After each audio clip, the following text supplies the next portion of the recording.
I think you should never be scared. Even if China is stronger, China will give you only good. We fail to appreciate history. We fail to think. And it's cost us fiercely in that today the United States is in deep decline. The problem with GM is not caused by Toyota or Hyundai Kia. The problem with General Motors is being caused by what? General Motors and the UAW. We're not very competitive. We've been spending too much money on making ultimately worthless stuff. You are making weapons, you are making tanks to kill people, okay? China is actually making cups, kettles. 所以这是最近这10几年以来形成新的经济危机的根本原因，这和过去的那个经济危机完全不一样。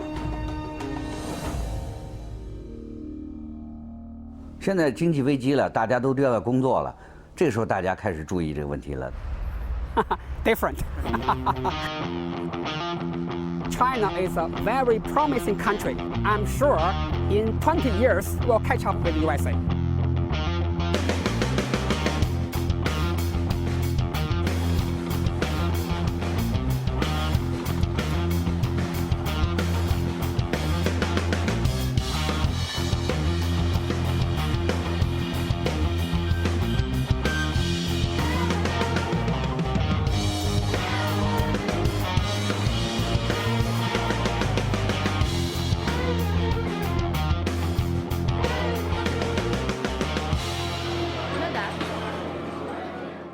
The world hegemon has historically always been the world's most powerful economic nation.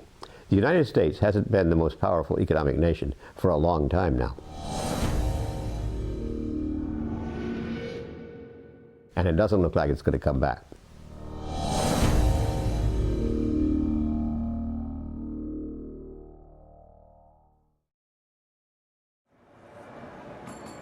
The decline of the United States as the world hegemon is a necessary condition in order for China to take over that role.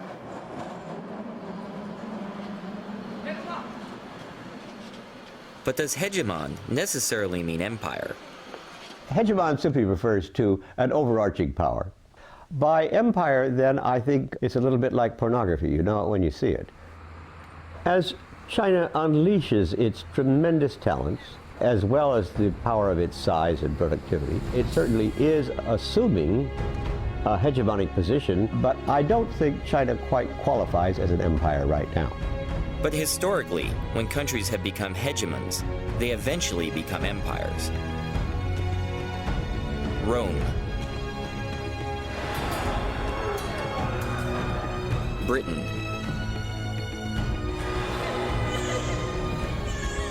Germany,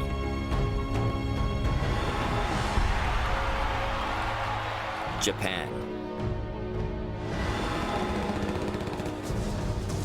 Russia, and let's not forget the United States.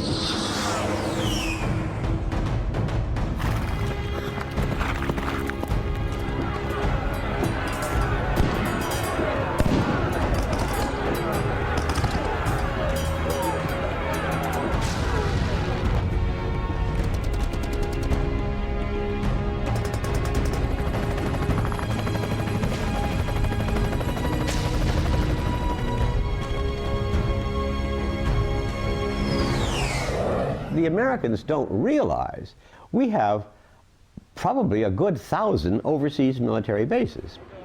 China doesn't yet have this military capability. But what happens when it becomes the world's #1 economy? Will hegemony lead it to become the world's next empire? Or does it provide a much-needed balance to American militarism? Should we be afraid?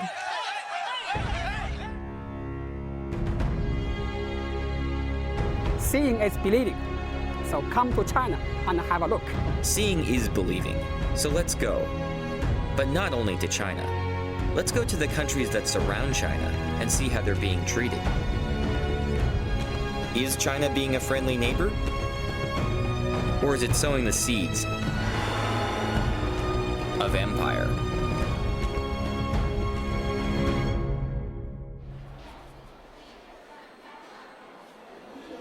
China already uses its neighbors to play big country politics.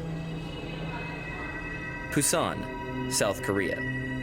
One of the world's major shipping ports, and evidence of the successful industrialization of South Korea, whose living standards now rival those of the United States. The US considers South Korea a key ally in East Asia, and it hopes that China will help to resolve the growing nuclear threat posed by neighboring North Korea. Like much US policy, it misunderstands Chinese interests. Seoul. The nation's capital has a little more than a quarter of the country's population of 48 million. It sits precariously at 50 kilometers from the demilitarized zone, separating the two sides, in range of the North's artillery. Threat of Seoul's all-out destruction in the event of further conflict has helped maintain this status quo for 5 decades. Just how serious a threat is North Korea's development of nuclear weapons?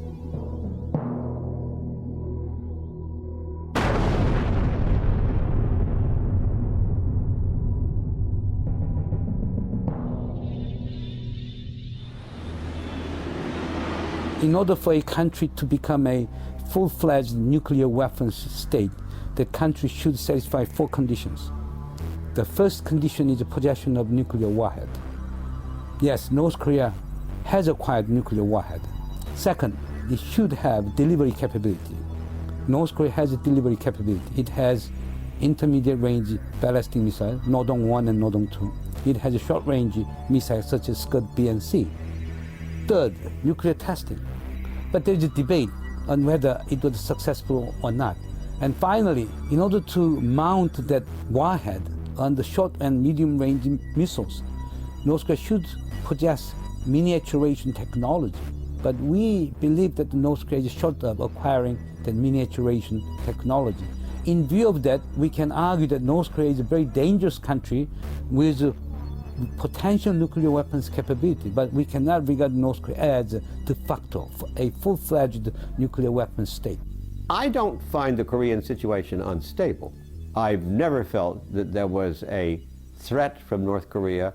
I've never thought for a minute there was a single North Korean that was even slightly suicidal.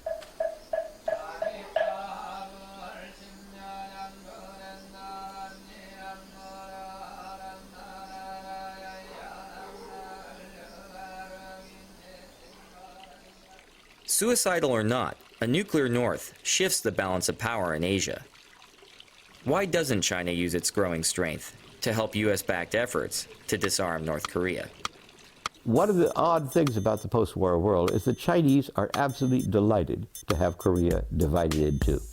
They used to try and maintain this even back in the Tang Dynasty. Korea was often structurally divided into different kingdoms with different support from the Chinese, because it led to structural weakness, inability to stand up to a Chinese domination. Their policy is to prevent war and prevent the unification of Korea. 那个北韩啊，是中国政府手中的一张重要的牌。我们都知道，马菲亚的教父都会衣冠楚楚的，假装正人君子一样。那他需要出去扔炸弹，需要动刀子，需要开枪的时候用谁呀？他需要一个马仔。 所以实际上，你看这些年来，北朝鲜扮演的就是这样一个角色。 Initially, when let's say we go back to the January and February 2003, what the Bush administration wanted was, press China in such a way that China would impose sanctions on North Korea. China didn't want it. If you're going to work on Korean nuclear issues, you have to understand the Chinese context, and the fact that South Korea is rich is fine. But if Korea were unified and this rich, it would be the size of former West Germany. That's getting to be a little too big for Chinese comfort.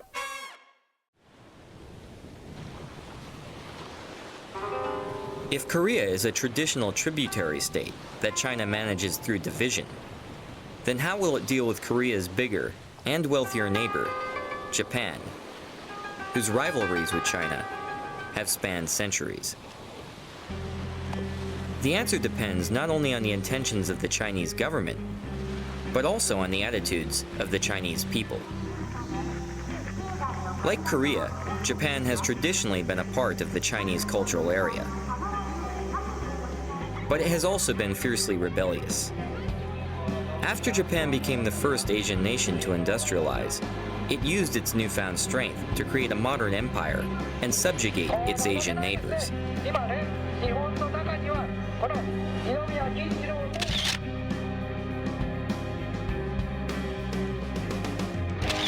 Committing heinous war crimes and killing approximately 30 million Chinese throughout Asia. Understandably, there exists a strong current of anti-Japanese sentiment among many Chinese today. Although Japan was defeated in World War II, it went on to become the world's second largest economy. China, however, is now on the verge of surpassing its old rival.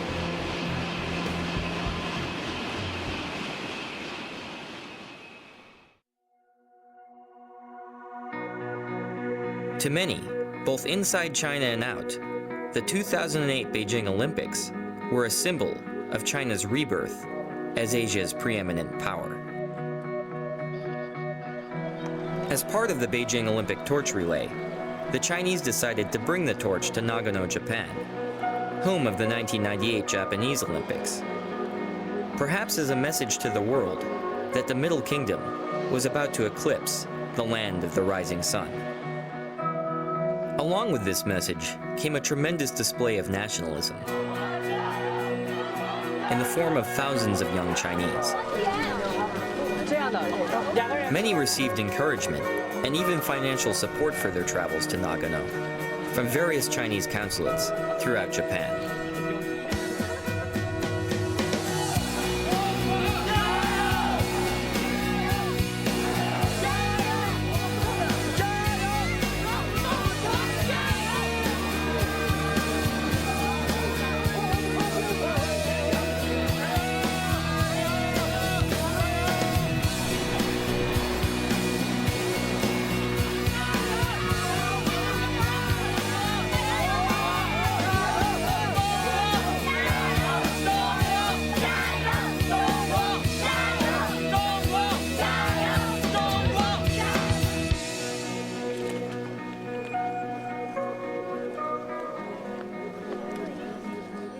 The Chinese government requested that the relay begin at Zengguoji Temple, the same starting point as that of Japan's 1998 Olympics. Actually, the Olympic Games is a very good opportunity for China. Most of the students in China view it as a great opportunity for us to present ourselves. However, days before the torch run, the temple announced concerns about the treatment of fellow Buddhists in Tibet at the hands of the Chinese, and refused to host the Chinese torch.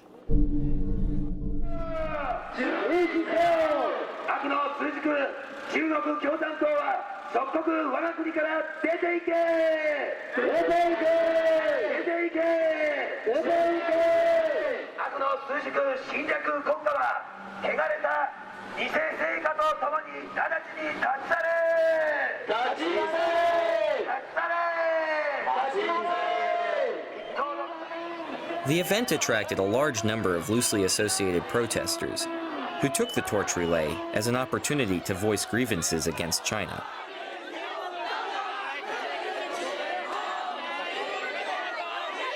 Generally, we don't like the protesters because they try to insert political implications to this non-political event.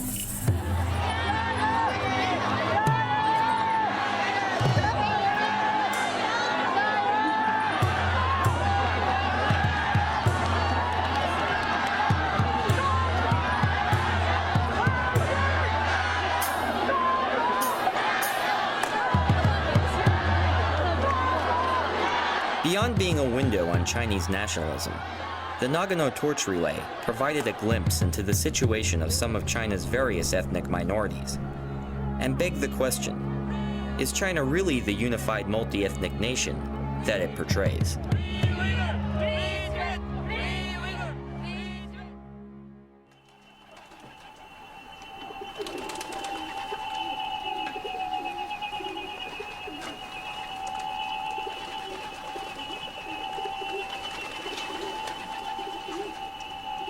In China's idea, from ancient to until now, we stress harmonious. Harmonious. You know Confucius? Kongzi, Confucius? Yeah. From his period, 2,000 years ago, he teaches us, be friendly. No matter where you come from, all corners of the world, we are one family. We are friends.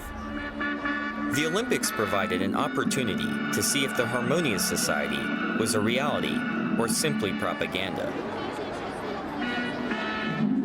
We headed to Xinjiang, meaning new territory, to watch the Olympic torch relay in Kashgar.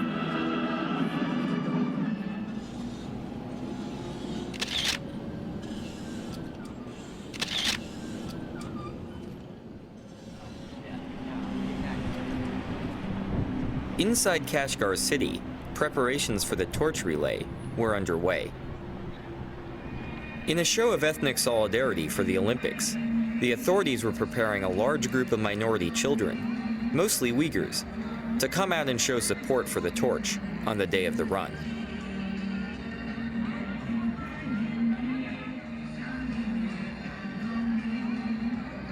The event itself, however, was sealed off from the public.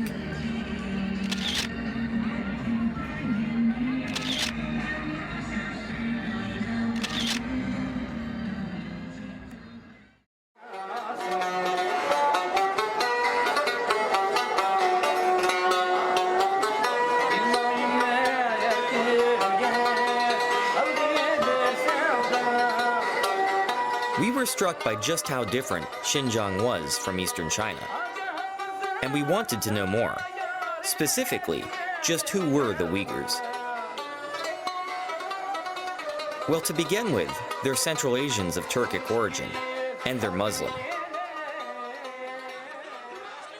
It wasn't until we caught up with exiled Uyghur spokeswoman Rabia Kadir at the Uyghur American Association in Washington, D.C., that we felt like we got the other side of the story. İsmim Rabia Kadir, milletim Uyghur, ziminimnin ismi Şarkı Türkistan. Mening ziminim 1949 yılı Xitay hükümeti tarafından, Xitay diktatorları tarafından besip elingan. Xitay hükümeti biz sizlerden azatlık çıkardık, Manjulardan azatlık çıkardık, militaristlardan azatlık çıkardık. Sizlerden en bəxtli kılımız, biz sizlerge yardım kılımız, sizler şundak sanatkar, pakiz, güzel milletken sizler şundak hoşal kılımız, dep şunçilik verdilerini bergetti. Lekin o bergen siyasetleri fakat kağız yüzüdü kılıp, Xitay pütülley özgüçe şu Abdunum Rayin degen isim bilen kapkaldık ve bergen siyasetlerini yalgan kılıp onun eksinçisiga icra kıldı. 11 sentabr vakasından keyin Uyghur halkını endi bastırdıgan fırsat, yo'qotadigan fırsat keldi deb qaradı. Şuna Amerika Irak urushidan foydalanib, Amerika bilan Birlashgan Davlatlar Tashkilotiga Sharqiy Turkiston Islom partiyasi degan bir narsani kirgizish uchun bor kuchi bilan xizmat ishladi Xitoy hukumati.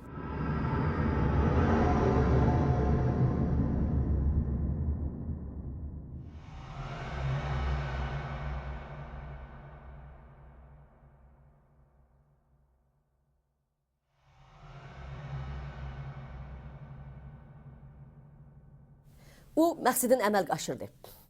这个责任在布什政府，中国政府从来都有这样的企图，但是一般来说，西方国家是不会跟他在这方面合作。可是非常不幸的是，布什政府居然鼓励了中国政府，就是把新疆的这个反对派列为恐怖组织。我想这是非常不公平的。Biz faqat mushlarning yordamiga erishyapmiz. Lekin Xitoy bizni bularga terrorist ko'rsatyapti. Ularga bizni g'arbparast ko'rsatyapti.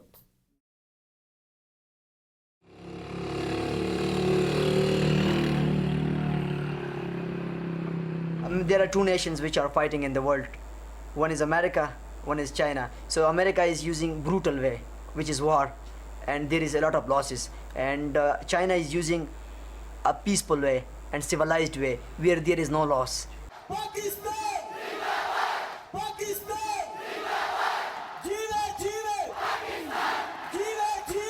They don't interfere, okay, in other country. It is not like America. It is not like America who interfere in the entire world.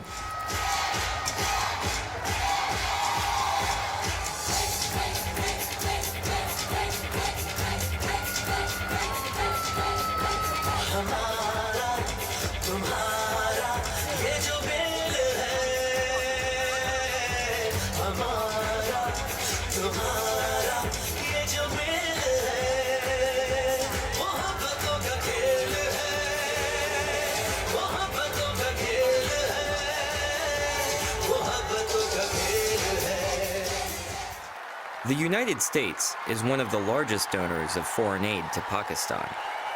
But most of this money is spent on American-made arms and weapon systems. The Pakistani military justifies such spending as being necessary to defend against the imagined threat of its archenemy, India. American aid, therefore, does little to help actual Pakistanis.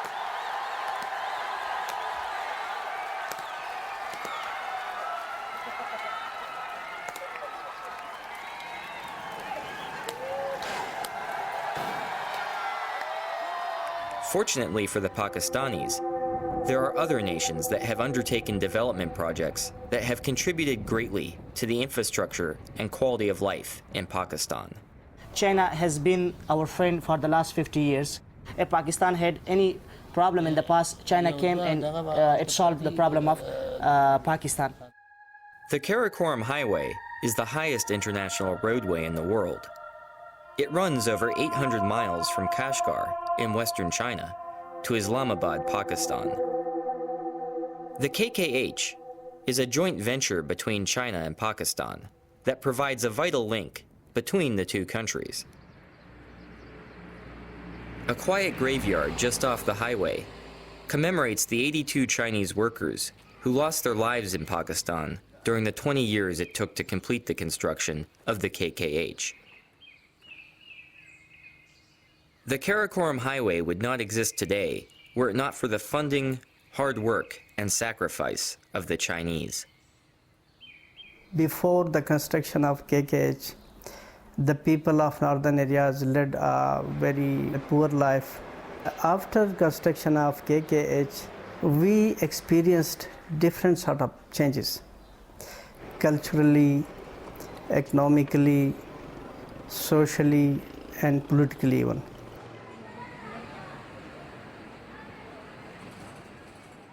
Our northern areas, there is no industry, only jobs, little jobs and small homemade things.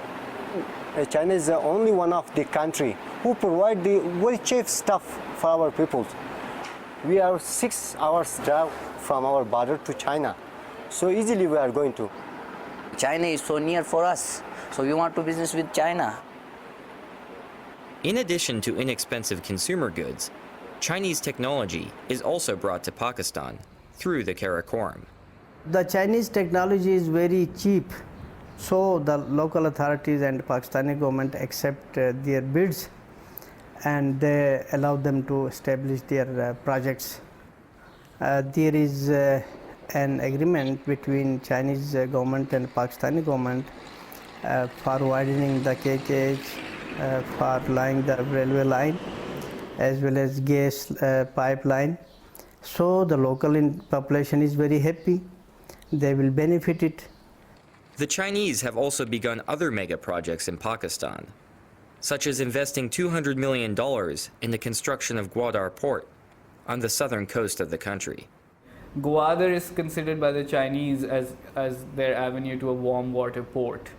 A port which is strategically close to where oil supplies go through, a port which gives them access to the Indian Ocean and the Arabian Sea, a port that they can use as a trade corridor. So there's the whole idea of linking Gwadar through Balochistan, onwards up through northern Pakistan, through the Karakoram Highway, going on through Xinjiang and onwards into Central Asia.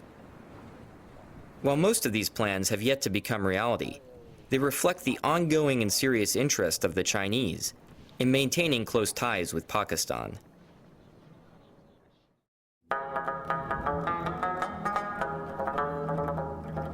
China's reputation as a friendly neighbor does not stop at Pakistan's border. It has successfully been outcompeting the US for the favor of Afghanistan itself.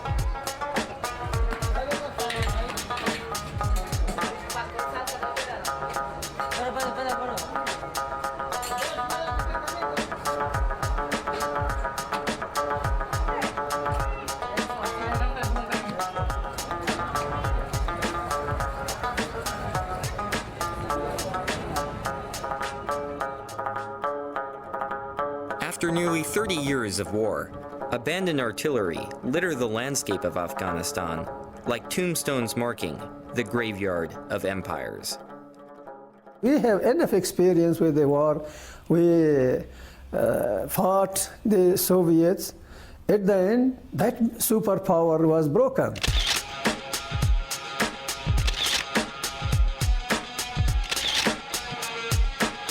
Despite billions being spent on so-called aid and development, the country has become increasingly dependent on opium production, with many blaming corruption and even NATO forces for the country's inability to move forward.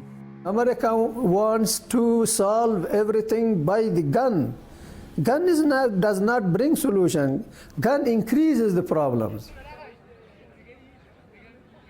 Like in Pakistan, the Chinese have stepped in to fill the developmental void left by the United States.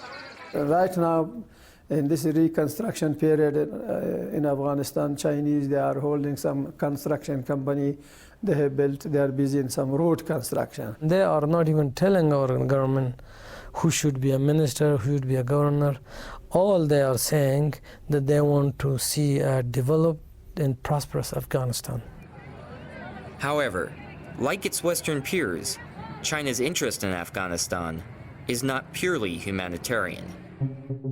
Rich in mineral resources, Afghanistan remains an undeveloped source of raw materials in a world in which they are increasingly scarce.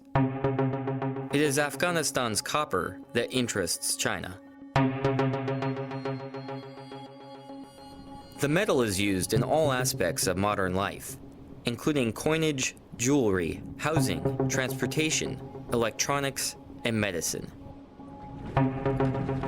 Afghanistan's untapped Aynak copper deposit in Logar province is said to be one of the world's largest, valued at almost $90 billion. ولایت لوگر در 30 کیلومتری جنوب شرق شهر کابل قرار دارد و این ساحه معدنی که شامل بلاک تکتونیکی کابل هست. در اینجا 3 معدن بزرگ وجود دارد که عبارت از معدن عینک، معدن دربند و معدن جوهر. البته معدن مثل عینک بزرگترین از این معدن است و این ساحه. The China Metallurgical Group has bought a 30-year lease for $3 billion, the largest foreign investment in Afghanistan's history. The royalties alone will cover almost half of the Afghan government's annual budget.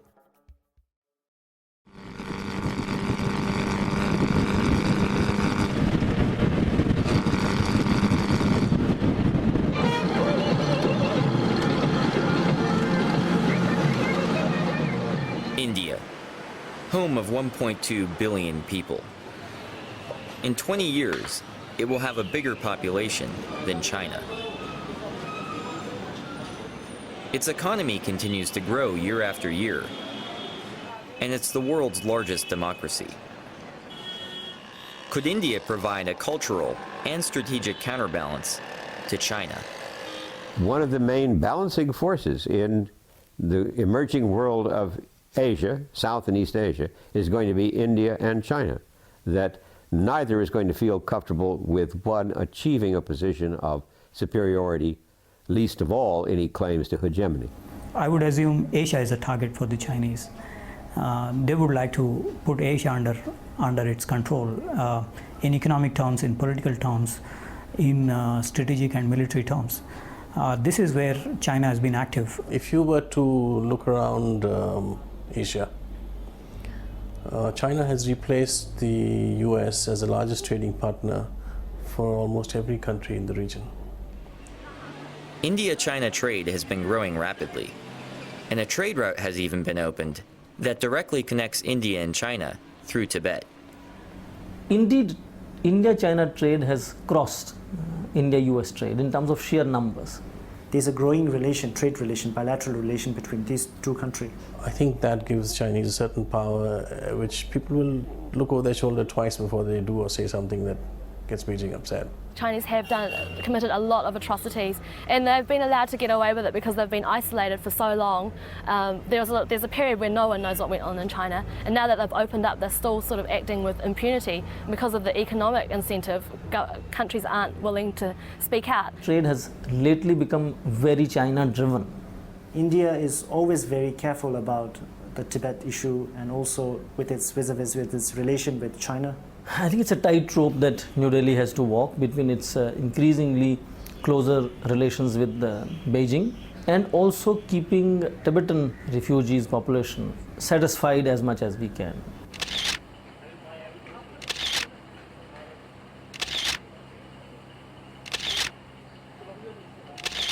In March of 2008, there were protests across Tibet before the Chinese hosted the Olympics. Many Tibetans in India decided to show their support by marching towards Tibet.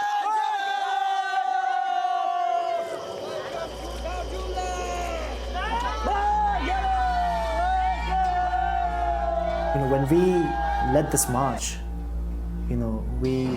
we walked for nearly 4 months.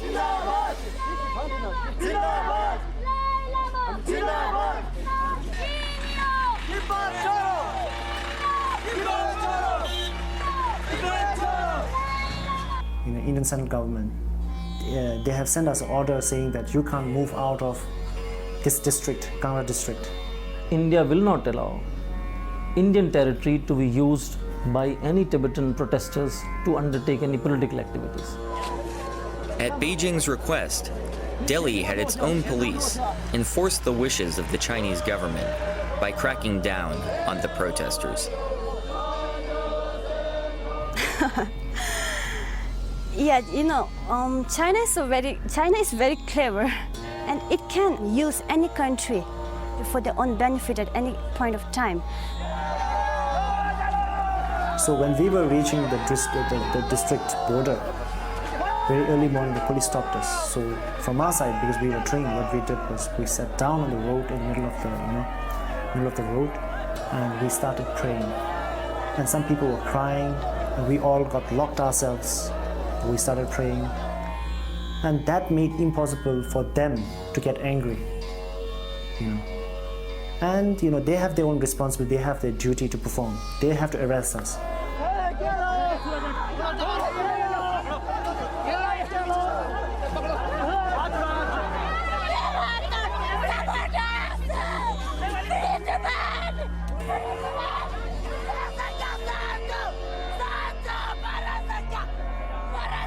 I think perhaps I feel a bit of an affinity to the Tibetan people because my parents went, or at least my mother, I don't know about my father, went through the Cultural Revolution.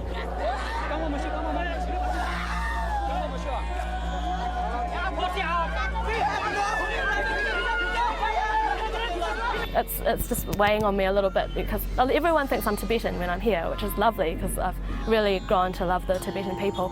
But before I came here, I was warned by a lot of local Indian people and also tourists that had been here. When I told them that I was Chinese, they were really surprised.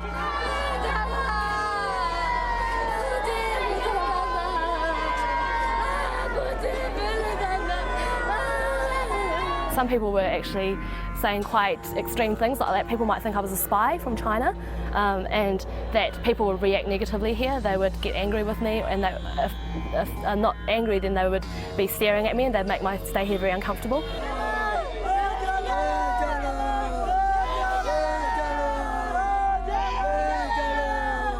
I had to decide whether I was going to tell people here that I was Chinese, and unfortunately I decided not to.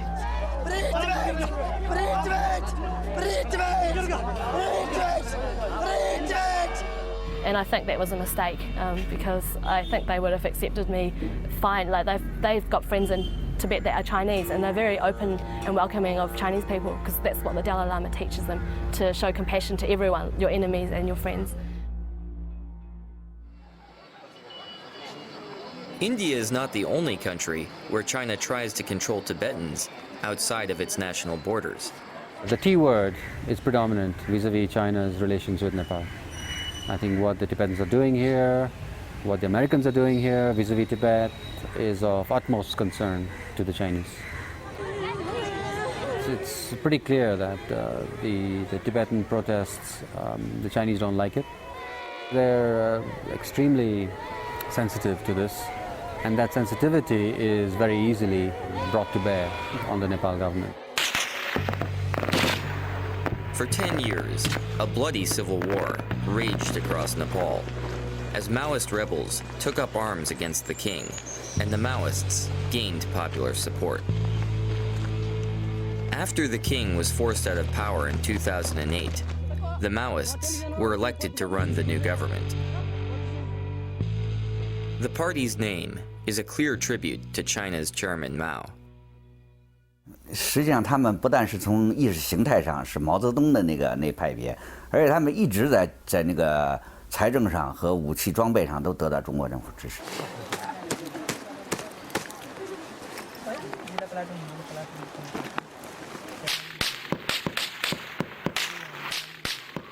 During the Civil War, Sherpas camping in the remote snowy passes of the Himalaya reported seeing caravans of ponies loaded with guns crossing from China into Nepal during the dead of night.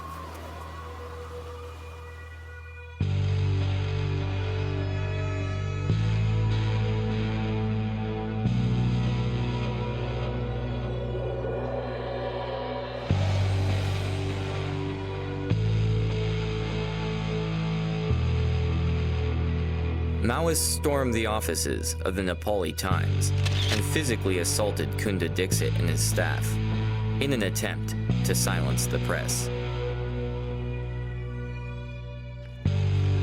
China was able to benefit from the Maoists' willingness to destroy the freedoms of expression in Nepal. In response to pressure from China, Nepal agreed to ban all anti-China activity on its soil.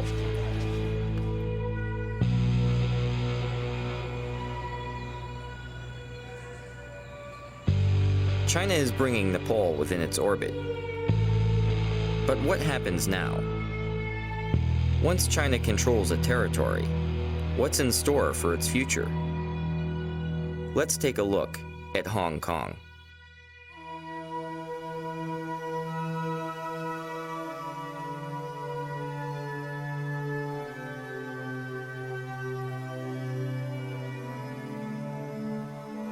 Hong Kong is one of the world's most developed cities.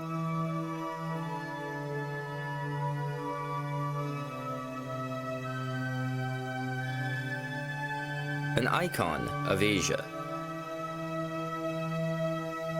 The Pearl of the East.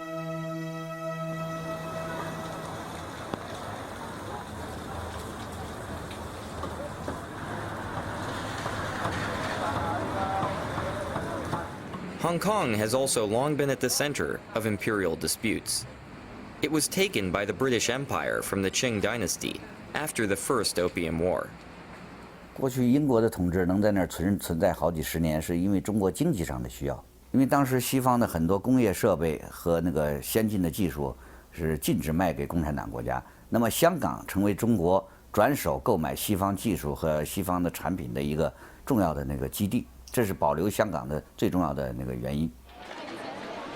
After reunification, the Chinese promised to preserve Hong Kong's highly successful laissez-faire economy and its political autonomy, rule of law, and Western-style civil liberties, under a paradigm that would be dubbed "one country, two systems."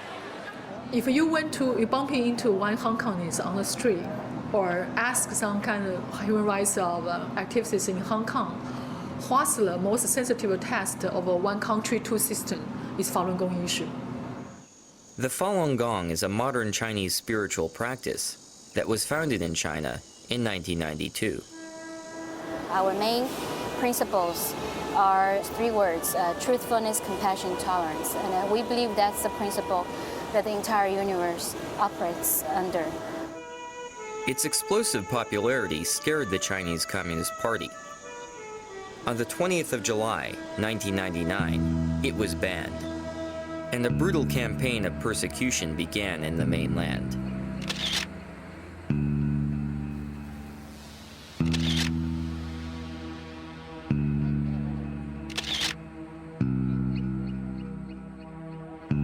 Falun Gong practitioners sought refuge all over the world, including Taiwan, Japan, the US, and even Hong Kong.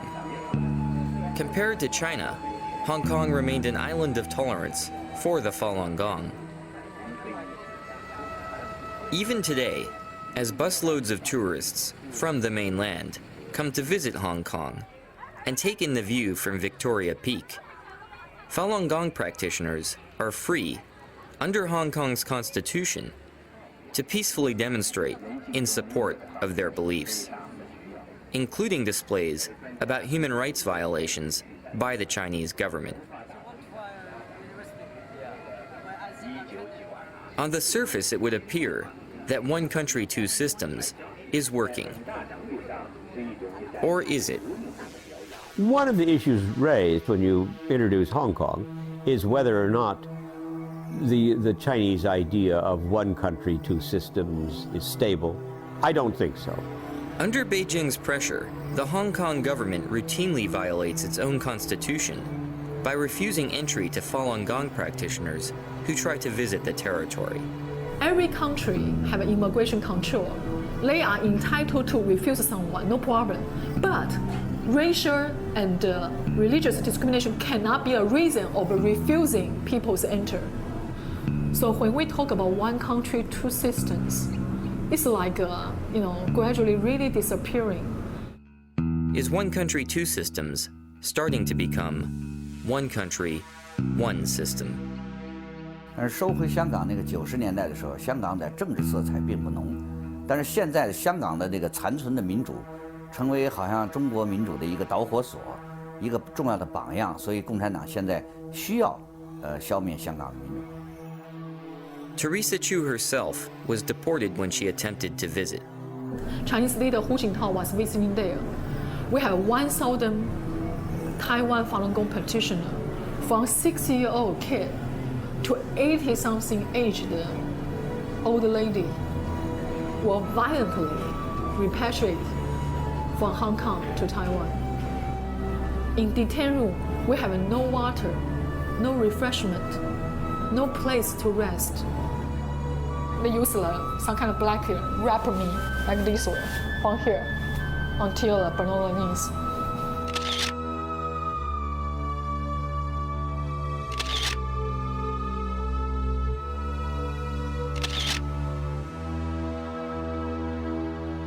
So you can see how hostile they are.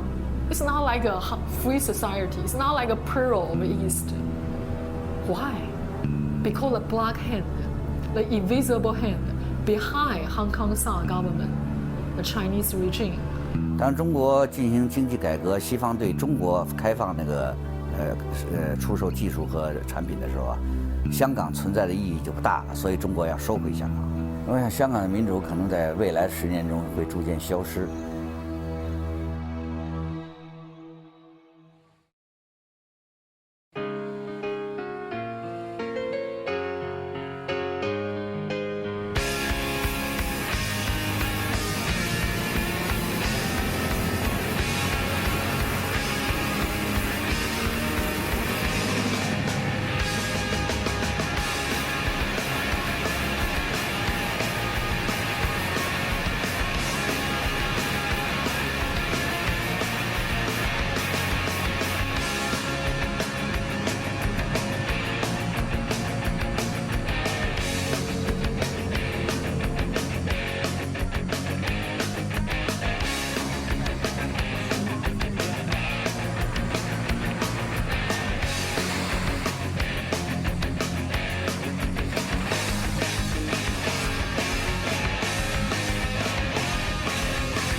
After being defeated by the Chinese Communists, the KMT, or Chinese nationalists, led by Chiang Kai-shek, fled to the island of Taiwan and designated Taipei as the capital of the Republic of China in 1949. The KMT ruled the island under an oppressive authoritarian regime, but it was successful in creating rapid economic growth that has made Taiwan one of the most industrialized countries in the world. Eventually, the KMT's iron grip gave way to a democratic system in Taiwan, creating the first true ethnic Chinese democracy in world history. Could Taiwan be a model for the future of mainland China? If democracy exists and is established, more strengthened in this region, I believe it will not just benefit the people in Taiwan, but also benefit surrounding countries, especially China.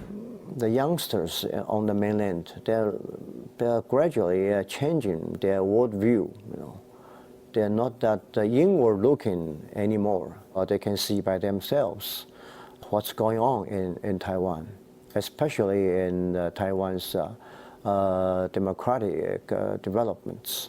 它是一个和中国大陆的人一样讲同样语言的、同样的种族的这么一个国家，那么它的民主化对中国老百姓来说是个非常大的刺激。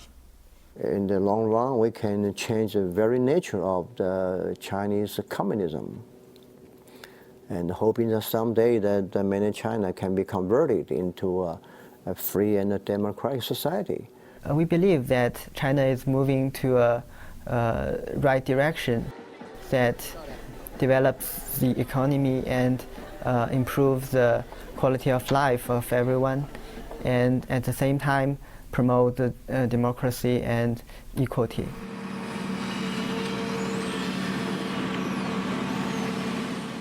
As the Chinese economy has grown, a process of normalization between Taiwan and the mainland has begun. I hope that the mainland and Taiwan could come together to work out a better system and also be more connected. Investment, trade, and political exchange have grown at a rapid pace. This is a very critical moment for us to develop a healthy and better relations with Chinese mainland. But is this ultimately good for Taiwan? Or does economic integration with China pose a threat to Taiwanese democracy? 共产党使用了很多，除了武力的压力以外，还使用了这个金钱的引诱，引诱台湾的商人到大陆去，给他们特殊优惠的政策做生意，让他们赚大钱，回过来头来再来影响台湾的政府。我想这种形式呢，对台湾的民主政权是个巨大的考验。怎样保持自己的民主政权不被共产党吃掉？ They try to create this image that, at least symbolically, that they are a peaceful country, they are rising peacefully, and they wish to deliver this sense of sincere to the world that we are rising economically and politically, but in a way that world stability will be maintained. We need to accept that China become really a big power in the world, but the problem is that what kind of China we want in the future, in the 21st century. Some people are talking about that China may replace the United States in the future. But if this China is an authoritarian China, I don't think it's really a very good thing for the world, for the humanity. Being a big country, being a big, strong country, United States of America should mount pressure on the Chinese government. If the West really wanted to speak up, it would, but it chooses not to because our products come from China. We rely on China's economy. We never ask ourselves, what do we do, however, if they get really so rich that they're richer than we are, and that we are making ourselves utterly dependent upon them. The world is relying on China a lot at the moment, and it's too afraid to really speak up for Tibet or for any of the other issues. I believe that the international community should continue to talk about the human rights problem, the democracy in China. If not, I believe you are just helping to create a new empire, and I believe it's not good really for the 21st century.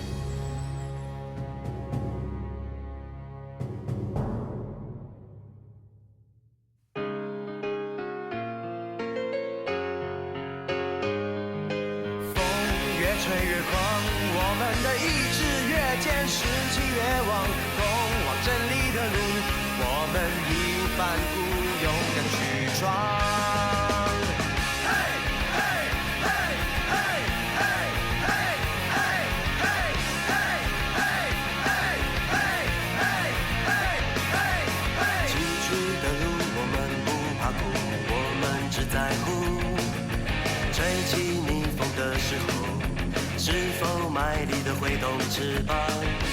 黑暗之中支付着力量，浑身是伤，咬牙坚强，也要捍卫着希望。只要相信，就有胆量，团结一致，绝不退让，肩并肩，倔强的大声唱。风越吹越狂，我们的意志越坚，士气越旺，通往胜利的路，我们义无反顾，勇敢去闯。风越吹越狂，我们的步伐更向前跨，意志更坚，士气更旺，逆境中停止北方。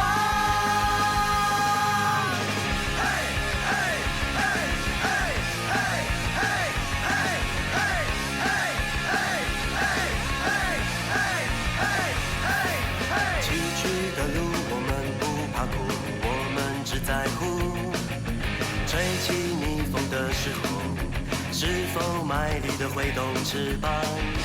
黑暗之中支付着力量，浑身是伤，咬牙坚强，也要捍卫着希望。只要相信，就有胆量，团结一致，绝不退让，肩并肩，倔强的大声唱。风越吹越狂，我们的意志越坚，士气越